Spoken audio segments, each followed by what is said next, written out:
हिंदू समाज को मोदी जी के ऊपर और हमारी सेना के ऊपर पूरा विश्वास है। हमसे खाते फिर हमें मारते हैं लोग, इनकी नियति ऐसी। पर हिंदुओं को केवल इस आधार पर मारा गया कि वो हिंदू थे।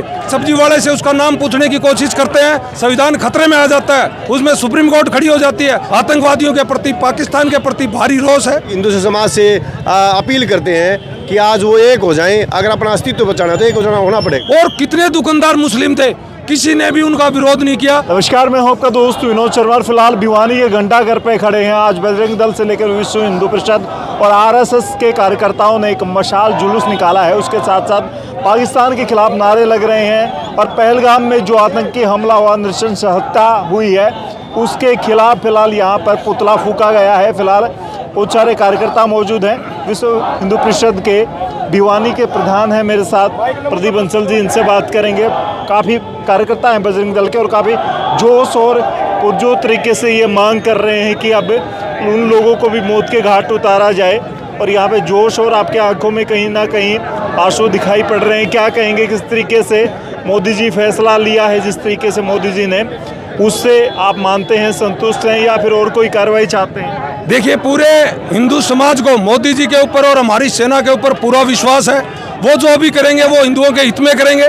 जो दुर्भाग्यपूर्ण घटना हुई है, वहाँ पर हिंदुओं को केवल इस आधार पर मारा गया कि वो हिंदू थे, ये बहुत गलत हुआ है। जब हम किसी सब्जी वाले से उसका नाम पूछने की कोशिश करते हैं, संविधान खतरे में आ जाता है, उसमें सुप्रीम कोर्ट खड़ी हो जाती है। लेकिन आज 28 हिंदुओं की निर्मम हत्या इस आधार पर कर दी गई कि वे केवल और केवल हिंदू थे।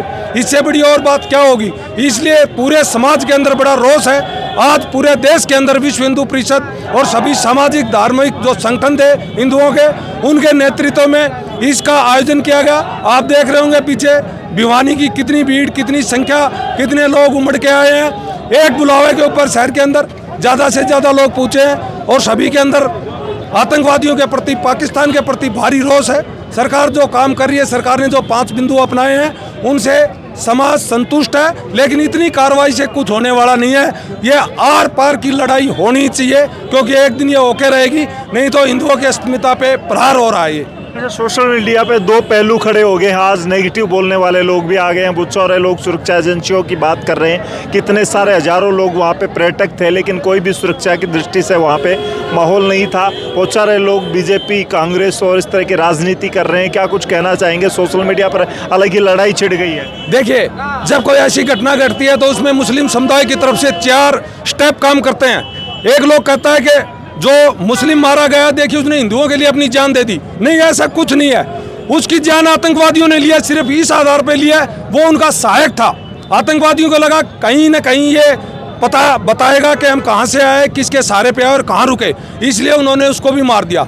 जबकि सोशल मीडिया के अंदर क्या दिखावा किया जा रहा है कि उसने हिंदुओं को बचाने के लिए राइफल खींचने की कोशिश की और आतंकवादियों ने उसकी हत्या कर दी। नहीं, ऐसा नहीं है। अगर ऐसा होता तो वहाँ पर आप देख रहे होंगे खोमचे वाले, होटल वाले, ये खच्चर वाले, पूड़ी बेचने वाले और कितने दुकानदार मुस्लिम थे, किसी ने भी उनका विरोध नहीं किया, किसी ने अपने कैमरे से उनकी वीडियो नहीं बनाई, कहीं पहचान न हो जाए। तो इससे क्या साबित होता है? इससे यही साबित होता है ये सभी के सभी एक हैं। अगर एक नहीं है तो ये कहते हैं ना, अच्छे मुसलमान देश के अंदर होते हैं, कुछ नहीं होता। अगर अच्छे मुसलमान होते तो आज उनको भी सड़कों पे उतरना चाहिए था हमारी तरह से, और उन आतंकवादियों का विरोध करना चाहिए कि भी आपने ये गलत किया है। अब आप बताइए, उन्होंने वहाँ के लोगों का नुकसान किया है और हिंदुओं की हत्या की है, वो माफ़ करने लायक है क्या? नहीं।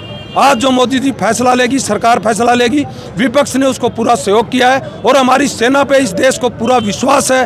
वो पराक्रमशाली है और सेना इसका बदला लेगी, जरूर लेगी। इससे असर पड़ेगा कश्मीर के टूरिज्म पर, आपको लगता है? अब बाकी प्रदेश से लोग वहाँ पर जाने से कतराएंगे, टूरिज्म खतरे में है कश्मीर का। वो तो है ही है। अब जो पर्यटक जाते हैं उनके भरोसे उनका पूरा परिवार चलता था, और इन लोगों ने पहली बार ऐसा नहीं किया। अमरनाथ यात्रा हमले पहले भी हो चुके हैं, वैष्णो देवी हमले हो चुके हैं, तो इनकी आदत रही है हमसे खाते फिर हमें मारते हैं लोग। इनकी नियति ऐसी है, इनकी जाति इस हिसाब से ये हमारा खाएंगे हमको ही मारेंगे। और मैं तो ये बोलता हूँ, कश्मीर जाना नहीं चाहिए किसी भी हिंदू को। क्या वहाँ पर जाओगे आपके हत्या होगी, ये बात पक्की है।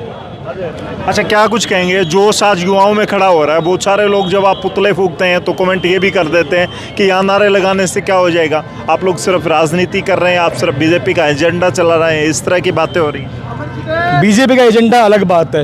उन लोगों ने धर्म देख के हमें मारा, वहाँ पर नाम पूछा गया हमारे, हमसे कलमे पढ़ाए गए, जो नहीं पढ़ पाया उनको मारा। जो लोग हम पे आरोप लगा रहे हैं इनसे क्यों नहीं बोलते ये लोग कि आप भी तो प्रोपेगेंडा फैलाने लग रहे हो। आज कुछ देखने लग रहे थे, मीडिया के अंदर भी आ रहा था कि मुस्लिम समाज ने कुछ जगह पुतला फूंक दिया, कुछ जगह धरना दे दिया। भाई तुम जिससे क्या कर लोगे, एक काम करो ना, जब भी कोई आतंकवादी मारा जाता है उसका जनाजा निकलता है तो आप ऐलान कर दो, जितने भी इमाम है, मौलवी है, मौलाना है, हम लोग उसके जनाजे में नहीं जाएंगे, उसको हम लोग दफनाएंगे नहीं। बात खत्म। एक तरफ तो यहाँ पे कर रहे हो, पुतला फूंक दिया, नारेबाजी कर ली, दूसरी तरफ जब कोई आतंकवादी मरता कश्मीर के अंदर तो हजारों की संख्या में कश्मीरी मुसलमान वहाँ पे जाते हैं, मौलाना वहाँ पे जाते हैं, नमाज पढ़ते हैं और उसके लिए जन्नत की दुआ मांगते हैं। तो दो मुख्य चेहरे तो इन लोगों का ना कि हमारा। संजय भैया, जैसे भिवानी में भी कुछ मुस्लिम संप्रदाय के लोग हैं, कुछ कमेटियां हैं, उन्होंने पुतला फूंका है, कोई विरोध कर रहा है, तो क्या कह सकते हैं इस हिंदुस्तान में हर मुसलमान एक जैसा नहीं हो सकता और हर हिंदू एक जैसा नहीं हो सकता? क्योंकि बहुत सारे हिंदू भी अब उस माहौल के खिलाफ अलग तरह से लिख रहे हैं, प्रोपेगेंडा बता रहे हैं, कुछ बीजेपी की चाल बता रहे हैं, कुछ राजनीति बता रहे हैं। देखिए, राजनीति तो चलती रहती है, लेकिन सच्चाई यही है कि आज के दिन हिंदू खतरे में है और मुसलमान कई देशों से निकाला जा चुका है। देखिए, फ्रांस, चीन, बर्मा, इन्होंने निकाल दिया, तो क्या कारण रहा है? आखिर में मुसलमानों ने जो लगातार ये जो हिंदुस्तान का विरोध में जो काम कर रहे हैं, इनका विरोध करना चाहिए और प्रत्येक हिंदू को करना चाहिए। हम प्रत्येक हिंदू से समाज से अपील करते हैं कि आज वो एक हो जाएं। अगर अपना अस्तित्व बचाना है तो एक होना पड़ेगा।